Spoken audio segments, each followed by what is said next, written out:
Di tengah ramainya pro kontra program Koperasi Desa Merah Putih, ada hal yang menarik untuk dicatat, yaitu koperasi kembali menjadi pembicaraan umum di masyarakat.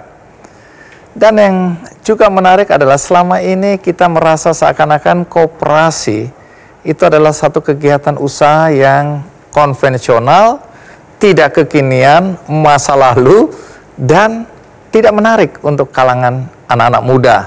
Tapi hari ini saya mencoba mengajak Anda semua untuk melihat dari perspektif yang berbeda.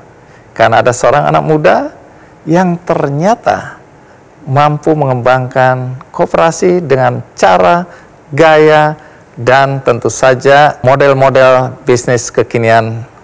Dan ini khas anak muda. Siapa dia? Mari kita sambut Ella Rizky.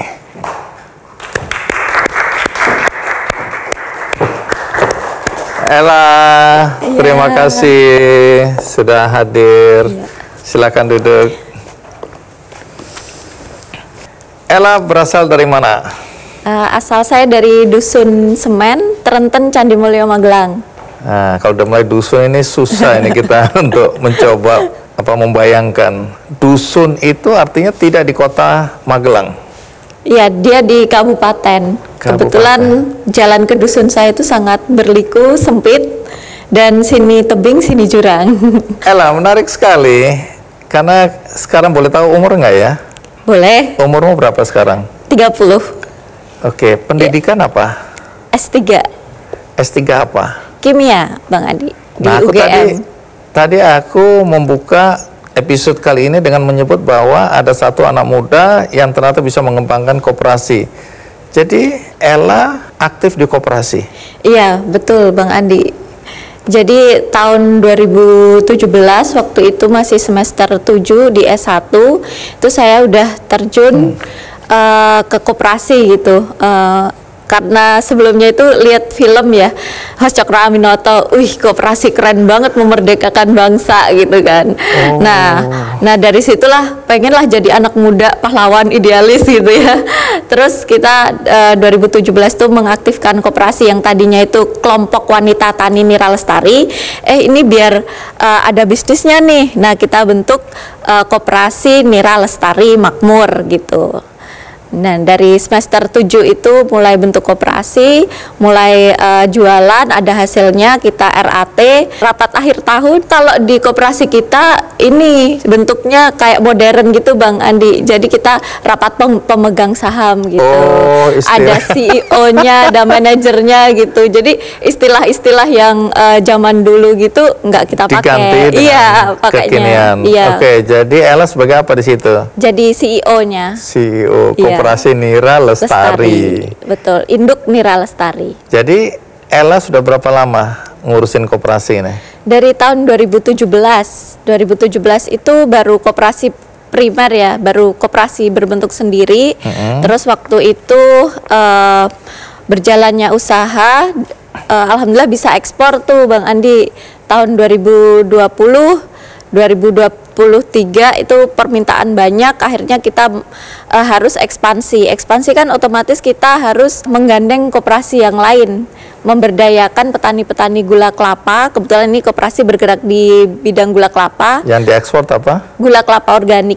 Oke. Ya, akhirnya kita memberdayakan petani-petani di daerah lain. Nah, kita ajak untuk mendirikan koperasi primer. Daerah lain itu daerah mana? Ada Kulon Progo, Purworejo, Adonara, Flores, Jawa Timur. Sampai di sana? Iya, dan juga di Malaysia juga ada kita punya. Sampai Malaysia? Iya, alhamdulillah tahun 2023 kita. Oke, nanti cerita lebih detail, tapi sekarang kita saksikan dulu tayangan berikut ini.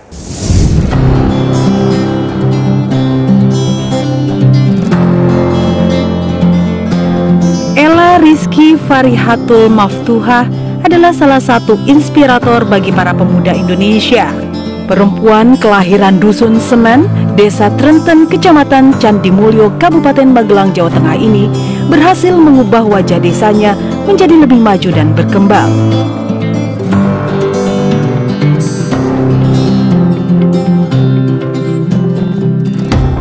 Ella tumbuh di lingkungan yang kaya akan potensi pertanian, terutama kelapa.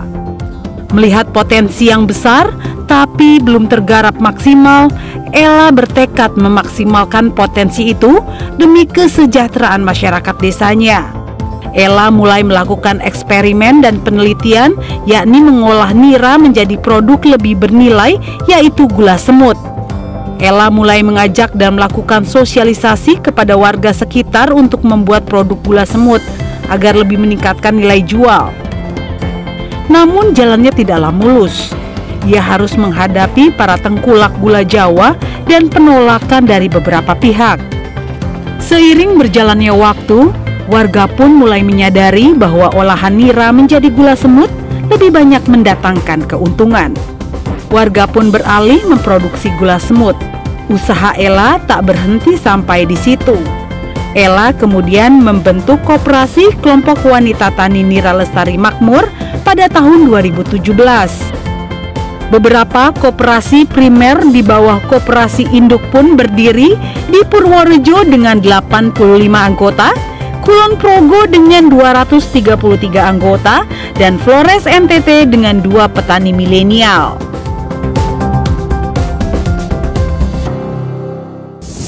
Baik, dari dusun kecil di Magelang, ada satu koperasi yang kemudian produknya dijual di pasar yang lumayan luas itu ya. Jadi dijual kemana aja ini? Kalau lokal ya di seluruh Indonesia gitu, Bang Andi. Kalau ekspor kita ke Malaysia, Kanada, Belanda, Korea. Sudah sampai di sana? Iya, alhamdulillah. Tapi boleh tahu nggak berapa banyak anak muda yang jadi pengurus di situ? Kalau keseluruhan sekitar 30% ya, Bang Andi. Tapi kita tempatkan anak-anak muda ini di posisi-posisi penting, seperti di koperasi primer itu kita angkat kepala cabang ya, kita ininya apa sebutnya itu anak muda juga, dan jajaran manajer yang lain, internal control sistemnya juga kita rekrut anak-anak muda. Bahkan kita, Bang Andi, di salah satu CSR kita merupakan dialokasikan untuk beasiswa anak petani. Buat apa? Untuk regenerasi, biar anak-anak petani ini hebat, ngurusin pertanian, ngurusin desa, ngurusin koperasi. Jadi setiap kita mau buka cabang di daerah lain, kita tawarin nggak cuma keuntungan materi aja, Bang Andi, tapi mau nggak kita jalankan 4 untuk CSR. Yang pertama beasiswa anak petani, yang kedua sembako murah, yang ketiga kesehatan gratis, dan yang keempat itu untuk kelestarian lingkungan gitu. Nah, kalau banyak orang kan menganggap bahwa koperasi ini jadul, koperasi ini terlalu konvensional, koperasi ini ya pengurusnya orang-orang tua, ya. Nah, kesan itu kan kuat sekali. Nah, tapi bagaimana Ella bisa meyakinkan teman-teman yang lain bahwa koperasi ini juga tepat, cocok untuk anak-anak muda berkarya? Sebenarnya itu masalah rebranding aja ya, Bang Andi ya. Buktinya dengan koperasi kita bisa ekspor, bahkan klub Barcelona gitu kan itu koperasi. Kenapa kita sebagai anak muda nggak pengen nih koperasi gitu kan? Nah, nggak melulu yang tampil, yang ngurusin, yang berdarah-darah itu ketuanya kan nggak harus. Kita bisa rebranding, kita ada CEO, yang manajer produksi ada sendiri, yang manajer keuangan ada sendiri. Kalau yang dulu kan ada tamu yang ngurusin ketua, produksi yang ngurusin ketua. Satu orang. Iya, semua satu orang. Nah, dengan manajemen koperasi yang baik, yang milenial, yang Gen Z, yang profesional, itu akan lebih menarik sih bagi anak muda, dan juga membangkitkan rasa patriotisme ya, karena anak-anak muda kayak panggilan hati sebagai pahlawan negara gitu. Bonus demografi, kita bisa apa nih anak muda selain mikirin diri sendiri, anak muda itu kan butuh eksistensi untuk dia berkontribusi. Salah satunya dengan koperasi, kepemilikan modal bersama, keuntungan bersama, ekonomi kerakyatan dan berkeadilan gitu. Nah, aku ingin tahu, orang tuamu atau teman-temanmu nggak mempertanyakan, kok kamu dengan pendidikan yang tinggi, kemudian tertarik untuk jadi pengurus koperasi. Itu apa reaksimu kalau ada orang, atau ada nggak yang bertanya-tanya seperti itu? Alhamdulillah keluarga itu mendukung. Okay. Nah, dari suami juga, I love you. Nah itu, I love you too, bukan ya? Nah, Okay. mendukung saya untuk berkontribusi membangun desa. Mungkin rencana awalnya pengen ke kota, pengen jadi manajer gitu ya. Rencana Tuhan kita kembali ke desa malah jadi CEO-nya gitu. Kemudian saya itu juga terinspirasi karena dulu tuh perjuangan tuh dari ibu saya justru malahan. Okay, nah, kenapa ibu itu? saya yang membentuk kelompok wanita taninya. Jadi permasalahan di desa itu mereka bisa produksi tapi mereka tidak bisa menjual. Dan tidak bisa manajemen usaha. Okay. Nah, kita hadir sebagai anak muda datang ke desa untuk yang udah ada nih potensi-potensi baik sumber daya alam maupun sumber daya manusia kita kelola agar bisa maju. Karena kasihan sekali Bang Andi, kita produksi di desa, kemudian keuntungannya sangat tipis, nggak mungkin ada CSR, kemudian dibawa ke kota dengan harga yang sangat tinggi. Nah, selisihnya itu hilang di mana itu? Hilang di mana gitu kan?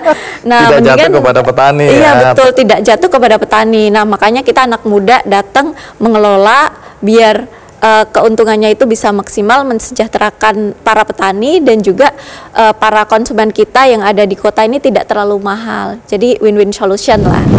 Sekarang koperasi desa boleh mengajukan pinjaman, itu plafonnya dikasih setiap koperasi desa itu 3 miliar.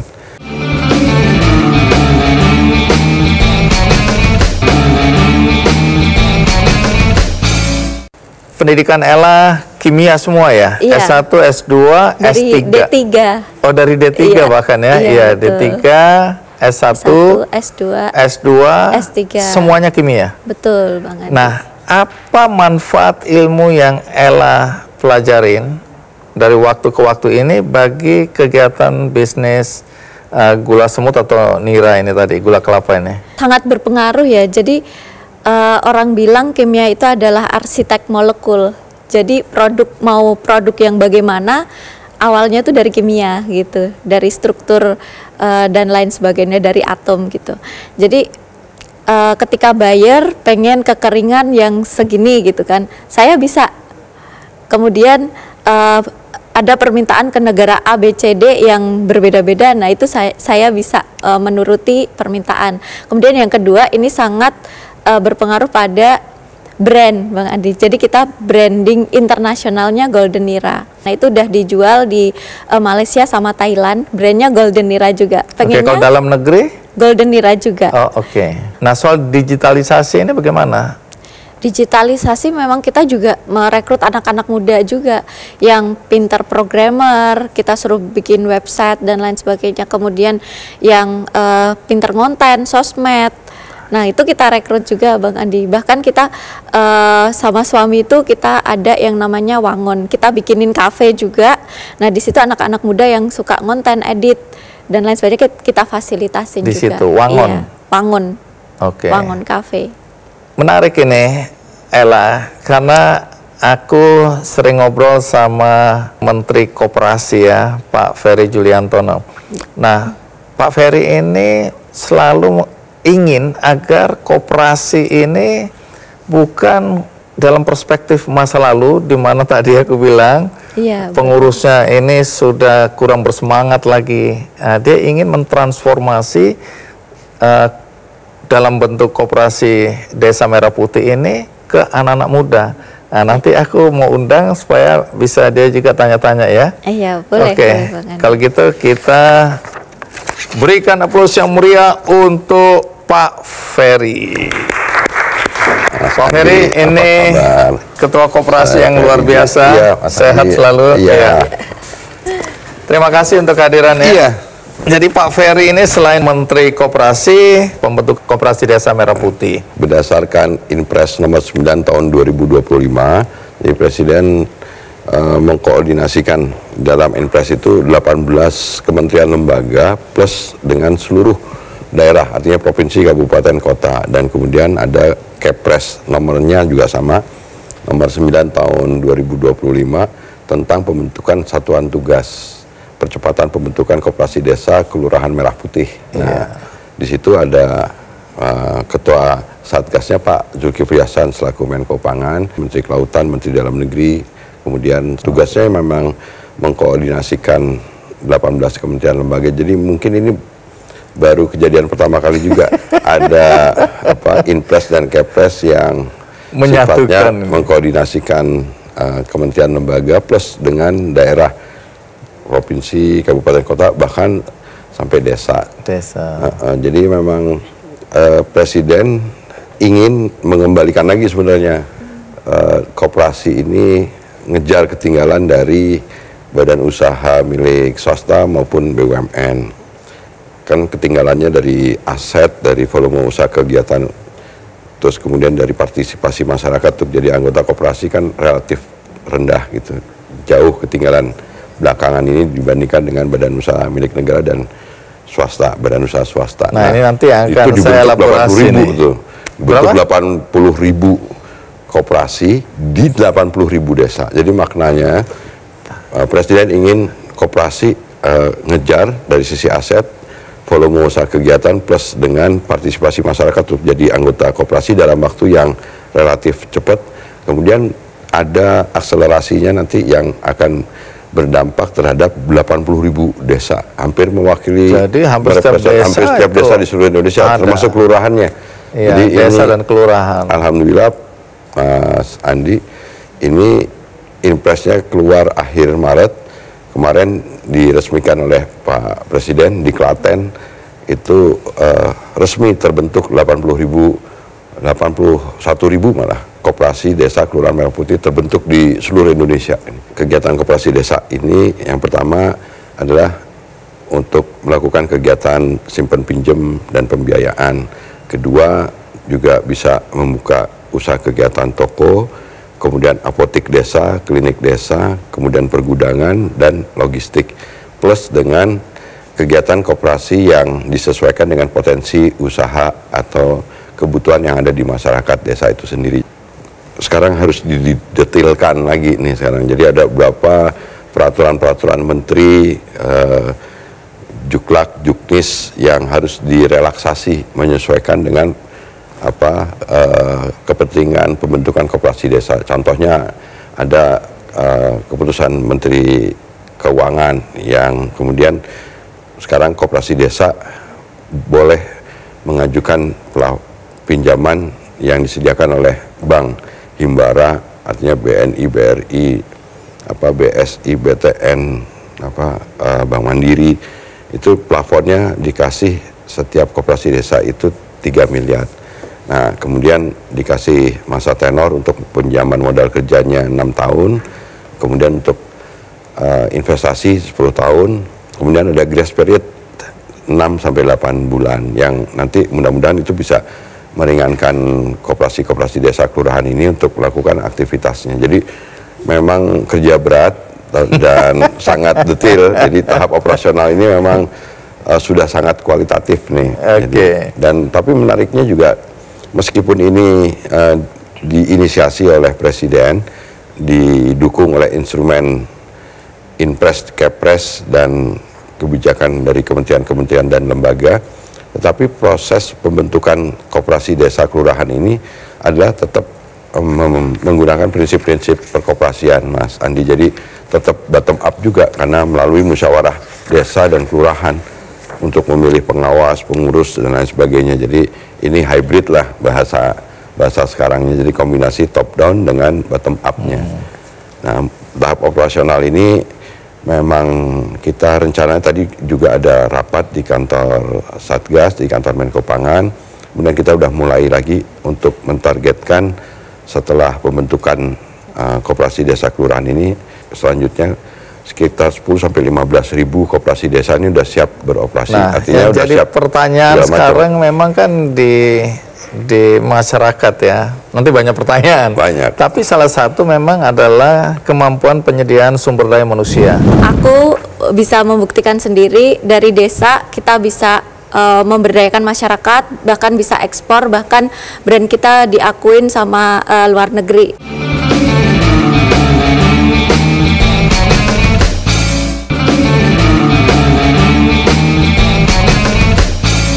Ini kan saya kagum nih, karena tadi Ella menceritakan bahwa di Koperasi Nira Lestari ini anak-anak muda dominan ya. Iya. Nah, di satu sisi kan kita tahu bahwa koperasi itu terkesan seperti yang saya sampaikan tadi di awal, bahwa ini hanya dikelola atau diurus oleh orang-orang tua sehingga nggak punya kreativitas. Nah, kalau Pak Ferry melihat anak-anak muda seperti Ella masuk di koperasi, apa komentar? Saya rasa kita harus menghormati perjuangan idealismenya Mbak Ella dan teman-teman di koperasi yang menurut saya jarang, dan tapi juga sekaligus membuktikan bahwa sebenarnya koperasi ini sebenarnya potensinya luar biasa dan ternyata juga banyak diminati oleh anak muda. Bayangkan kalau aktivitas seperti Mbak Ella ini didukung oleh pemerintah, dan di sini sebenarnya Presiden ingin menghadirkan lagi negara ngatur sistem perekonomian kita. Kalau yang dilakukan Mbak Ella ini kan ini nih, tadi ada apa namanya istilahnya intervensi langit tadi. Nah sekarang negara intervensi melalui apa kekuatan dan kekuasaan yang ada, sekarang mengatur kembali perekonomian, tidak lagi diserahkan kepada mekanisme pasar bebas, tapi negara ngatur supaya prinsip-prinsip keadilan itu bisa tercapai. Salah satu instrumen yang paling penting untuk supaya aspek keadilan itu tercapai adalah memang koperasi, karena koperasi tadi perbedaannya dia adalah perkumpulan orang, dan itu sejalan dengan apa amanat konstitusi kita, khususnya di Undang-Undang Dasar 45 Pasal 33 itu jelas bahwa koperasi adalah merupakan badan usaha yang paling cocok karakternya dengan masyarakat di Indonesia. Dan saya rasa dari sejak waktu pola pembangunan semesta berencana tahun 60 pun itu tokoh-tokoh kita termasuk Bung Hatta, Pak Margono Joyo Hadikusumo juga sudah memikirkan tentang yang namanya democratic rural development. Jadi sebenarnya aspek historis inilah yang sekarang dilakukan oleh Presiden dan kemudian diterjemahkan dengan pembentukan Koperasi Desa Merah Putih. Jadi tetap heavy-nya tetap badan usaha koperasi, tetapi juga aspek yang lain adalah tentang desanya itu sendiri. Mas Andi, desa ini adalah wilayah di negara kita yang banyak tandai dengan angka kemiskinan yang luar biasa, keterbelakangan dan lemah akses permodalan, dan kemudian juga kurangnya penciptaan lapangan pekerjaan, maraknya tengkulak, rentenir, apalagi sekarang ada pinjaman online, ada praktek bank emok kalau di Jawa Barat atau bank kalau di Jawa Tengah atau tapi macam-macam itu. Itu kan harus dipecahkan melalui penyediaan alternatif oleh negara. Nah, diharapkan koperasi desa ini nanti akan dengan kegiatan-kegiatan yang tadi saya sampaikan memutus mata rantai yang berkepanjangan. Harga obat di desa, kemarin kita udah rapat koordinasi dengan Kementerian Kesehatan, sekarang apotek desa nanti diharapkan bisa menjual obat-obatan yang diperlukan oleh masyarakat desa, kemudian ditambahkan dengan fasilitas kesehatan, dan sehingga BPJS Kesehatan pun juga bisa menjangkau masyarakat desa.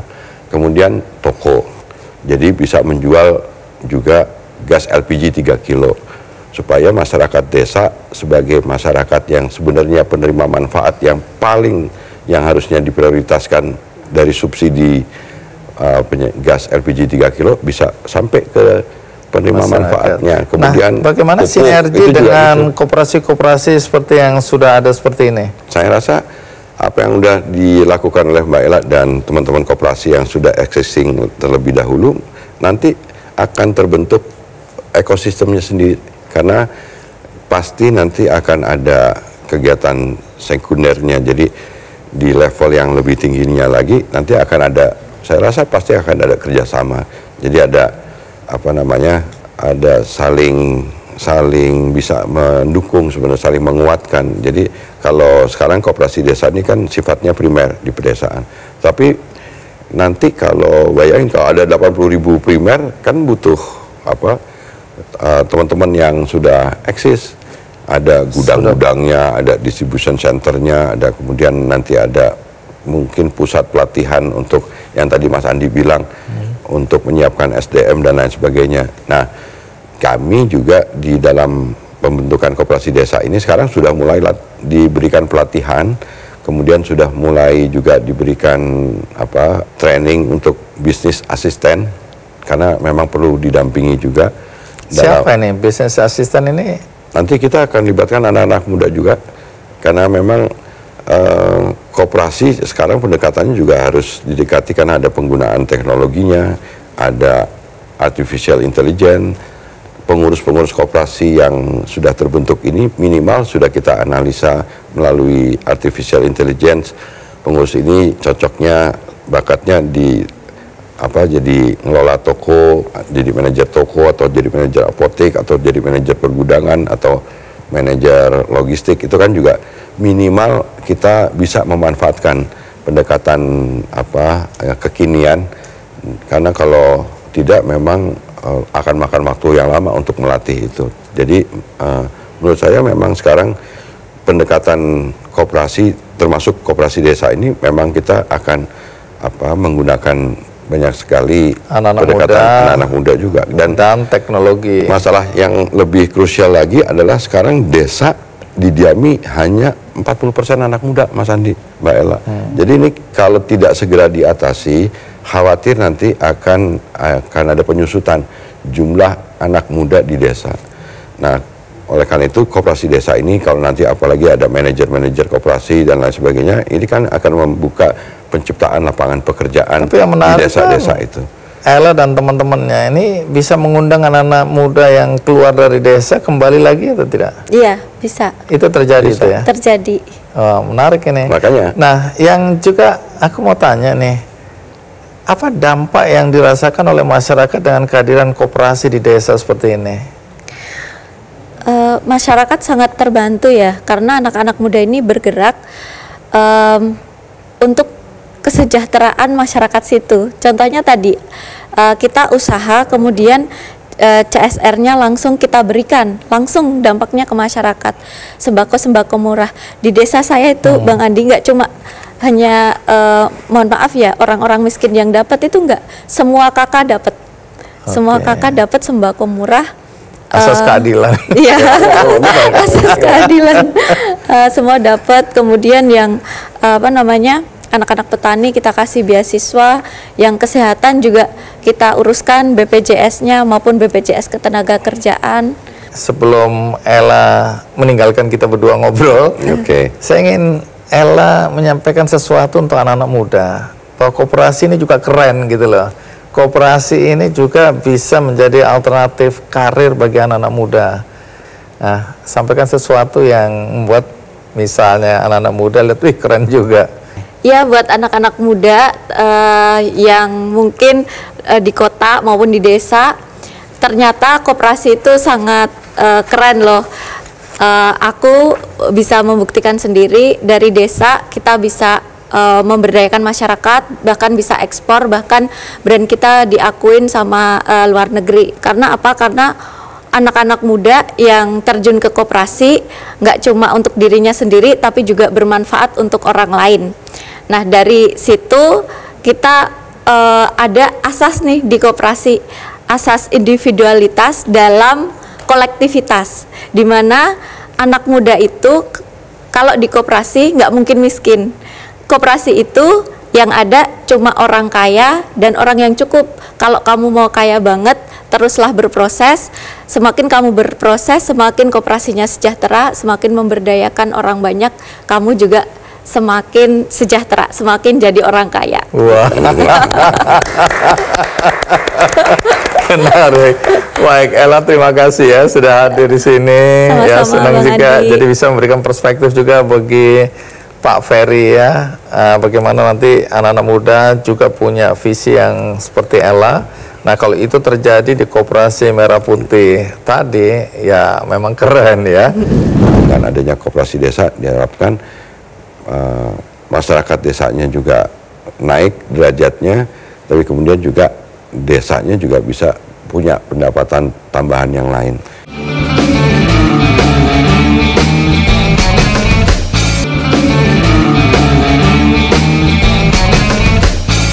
Sampai hari ini sudah sampai di mana proses? Sekarang sudah mulai tahap setelah di Klaten kemarin tanggal 21 Juli kita mempersiapkan semua aspek-aspek yang akan dimatangkan ketika mau operasional. Sekarang sudah hampir relatif 100% matang, artinya dari sisi peraturan Menteri Keuangannya, kemudian ada petunjuk teknis di Kementerian Kesehatan untuk operasionalisasi apotek dan klinik desa, kemudian juga sudah ada dukungan dari Kementerian BUMN yang terkait, Pertamina Patraniaga, Telkom, kemudian PT Pupuk Indonesia dan lain, PT Pos dan lain sebagainya untuk kerjasama dengan koperasi desa.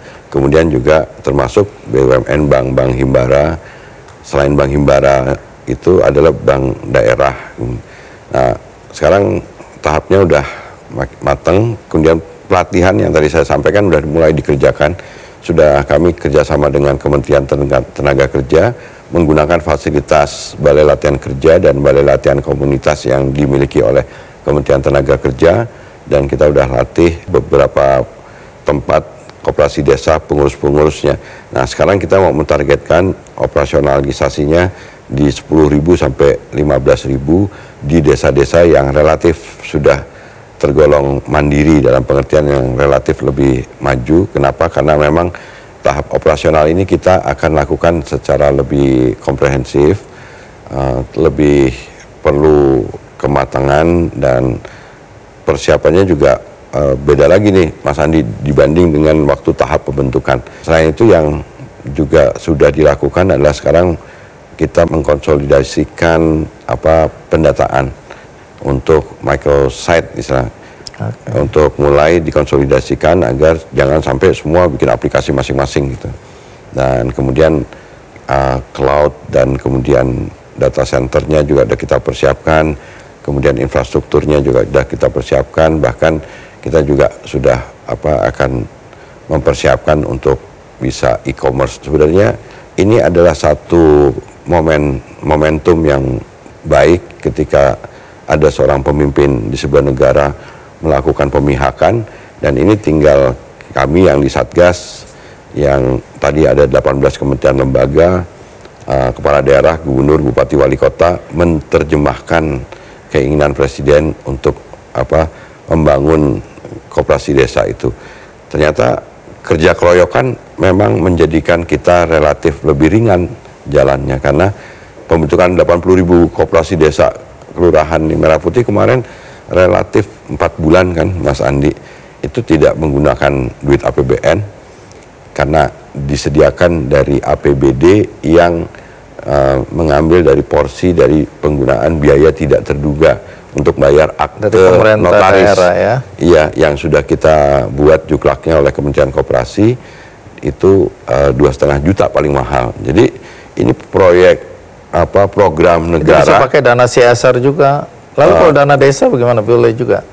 Sebenarnya sama sekali nggak kepake nih dana desa kan, karena relatif pembentukan 80.000 koperasi desa sebenarnya pakai uang yang biaya tidak terduga tadi Mas Andi. Jadi ini terobosan yang luar biasa karena ego kementerian lembaga pun juga memudar, dan karena ini kita bersatu ini sama-sama nyatu, ya. akhirnya menjadi program yang sedemikian besar, masif, itu bisa menjadi ringan. Dan ketika proses pembentukannya itu terjadi di desa, itu kan terjadi dinamika yang luar biasa. Ada proses pemilihan pengawas, pengurus. Jadi ini program, salah satu program dari Bapak Presiden yang menurut pendapat kami ini masif di desa-desa. Jadi kalau Mas Andi lihat sekarang, mereka banyak yang sekarang semangat lagi Dan yang lebih penting adalah masyarakat desa tidak lagi menjadi objek,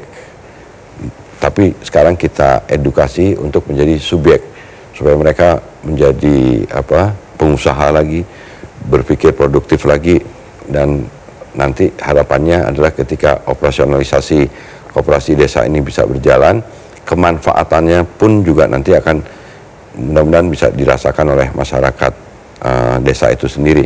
Dan yang paling penting juga koperasi desa ini pada pengalaman kami di lapangan dalam pembentukannya butuh banget juga, Mas Andi, terdukung oleh data desa yang presisi dan akurat. Mudah-mudahan dengan ada koperasi desa, apalagi nanti ada sistem basis data pedesaan yang lebih akurat, kita akan bisa menyelesaikan beberapa masalah yang termasuk juga masalah mengurangi dan menghilangkan kemiskinan di Indonesia itu bisa tercapai dalam 5 tahun periode kepemimpinan Pak Prabowo. Nah, oleh karena itu dengan adanya koperasi desa diharapkan masyarakat desanya juga naik derajatnya, tapi kemudian juga desanya juga bisa punya pendapatan tambahan yang lain. Dengan kehadiran koperasi Desa Merah Putih ini kan juga untuk mengatasi persoalan rentenir, tengkulak dan lain-lain. Bagaimana ceritanya? Makanya Fungsi Kopdes menjadi off-taker itu, kalau kemudian petaninya itu nanti dibeli hasilnya oleh koperasi desa dan gabah kering panennya dikeringkan dan kemudian naik mutu kualitasnya semakin mendekati standar dari yang ditetapkan oleh pemerintah, baik kadar air, pecahan atau menirnya, menurut pendapat saya itu akan menaikkan pendapatan petaninya. Dan kalau pendapatan petaninya meningkat, petani itu tidak terjebak kepada pihak rentenir dan lain sebagainya. Nah, ini yang sebenarnya nggak ada kan. Kalau sekarang kan negara tidak menyediakan alternatif itu, sehingga ketika petani, misalnya contoh ya petani gagal panen atau butuh modal untuk ngolah tanah, beli benih, mereka kemudian terikat pada memanen dan lain sebagainya, itu kan butuh biaya. Nah, itu harus bisa diatasi oleh kegiatan, salah satu dari kegiatan koperasi ini adalah kegiatan pembiayaan. Dan kemudian nanti hasilnya dari petani itu ditampung dan diproses melalui pengeringan yang disediakan oleh koperasi-koperasi ini. Sebenarnya kalau ini dilaksanakan, harapannya adalah itu akan mengurangi dan mengikis praktek-praktek rentenir.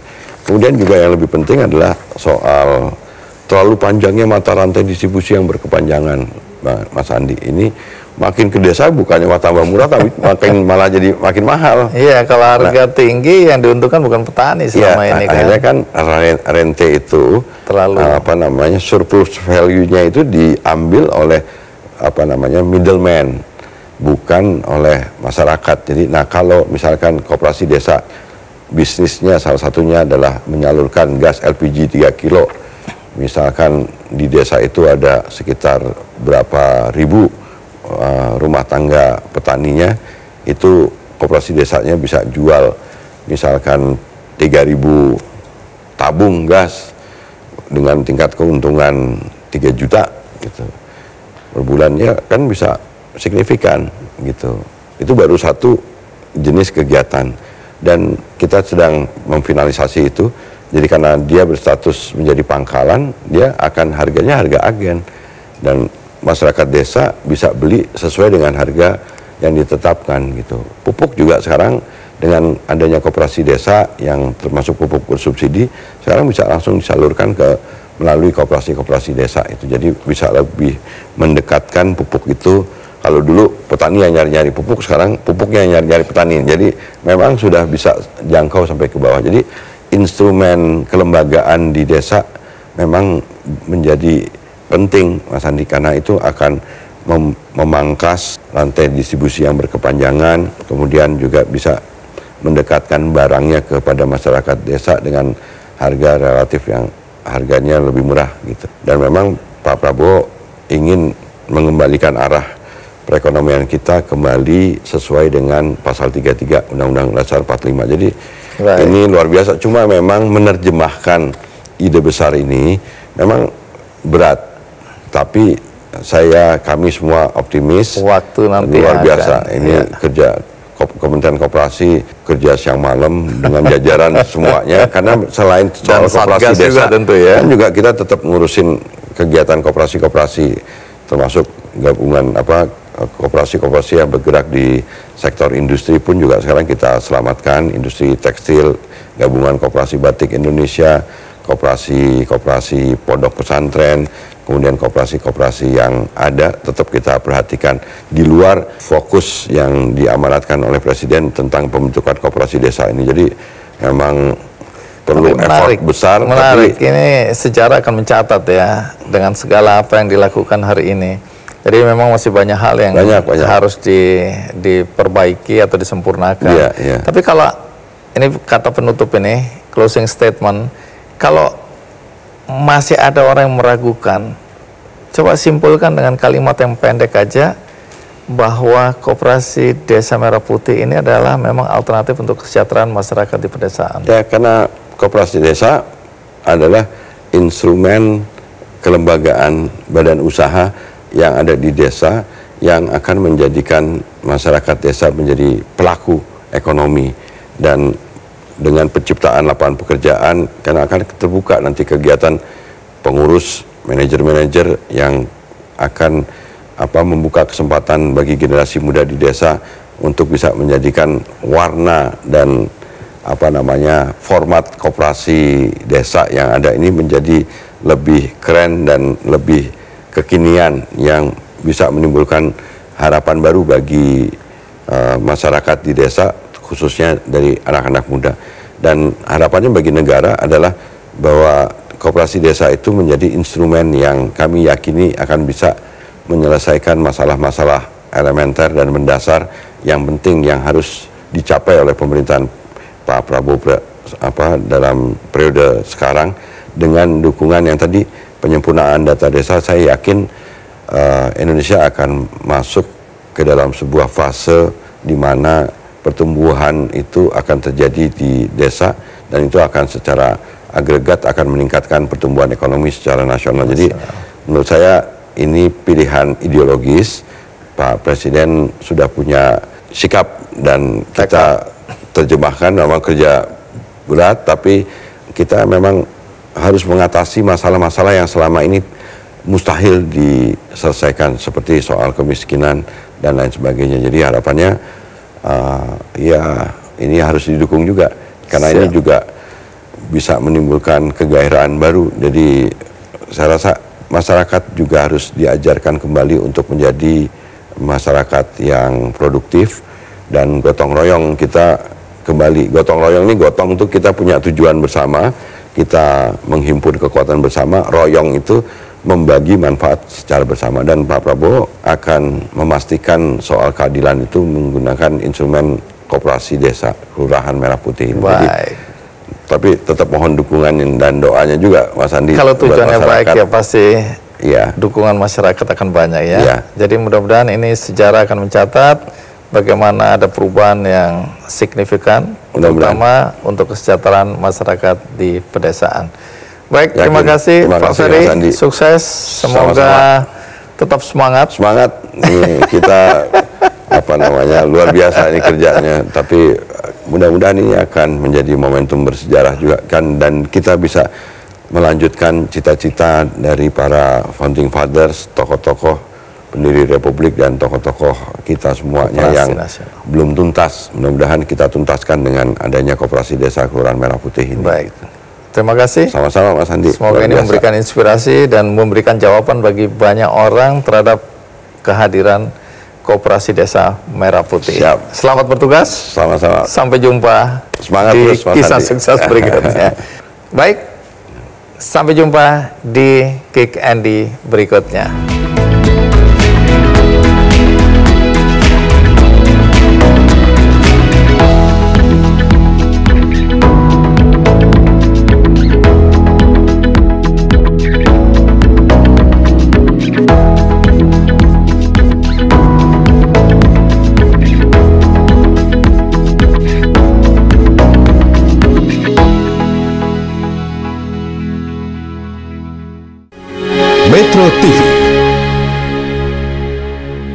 Jelajahi cara baru mendapatkan informasi. Download Metro TV Extend sekarang.